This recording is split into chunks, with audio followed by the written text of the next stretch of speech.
दोस्तों शुएब मलिक ने पाकिस्तानी अदाकारा सना जावेद से शादी कर ली। शादी में पंजाबी सिंगर मलकू के गाने नगदा कोका पर दोनों मियां बीवी के शानदार डांस की वीडियो तेजी से सोशल मीडिया पर वायरल हो रही है। इस वीडियो में आपके साथ शुएब मलिक और सना जावेद की नगदा कोका पर डांस की मुकम्मल वीडियो भी शेयर करेंगे। दोस्तों शुएब मलिक ने अपनी तीसरी शादी पर नगदा कोका पर डांस करते हुए खान साहब से मोहब्बत में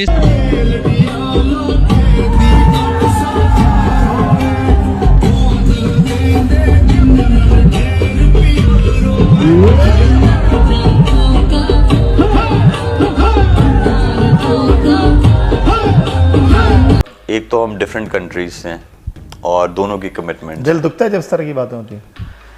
अगर आप गौर करें तो दुखता है। ये है कि मिस जरूर करता हूँ। सोशल मीडिया पर वीडियो शेयर कर दी है। शुएब मलिक की तीसरी शादी के साथ साथ नगदा कोका पर डांस की वीडियो ने सब पटवारियों को शॉक कर दिया है। सबसे बड़ा सवाल लोगों की जहनों में ये है कि इमरान खान का दोस्त शुएब मलिक इन्हें अपनी शादी में भी ना भूला। दोस्तों इसके साथ साथ आपको ये भी बताते चले कि शुएब मलिक और सना जावेद काफी टाइम से एक दूसरे के साथ राब्ते में थे, जिसकी वजह से सानिया मिर्जा ने भी शुएब मलिक को छोड़ने का फैसला कर लिया था। जीतो पाकिस्तान में भी आपने शुएब मलिक और सना जावेद को जरूर देखा होगा। दोस्तों इस सब के बावजूद भी शुएब मलिक ने अपनी शादी पर नगदा कोका कैदी नंबर 804 पर डांस करते हुए खान साहब के चाहने वालों के दिल जीत लिए हैं। यही वजह है कि पीटीआई के सपोर्टर इनकी तीसरी शादी को भी सपोर्ट कर रहे हैं। दोस्तों इस हवाले से अपनी राय का इजहार कमेंट सेक्शन में दें। वीडियो अच्छी लगे तो लाइक करें और इस चैनल को सब्सक्राइब करें।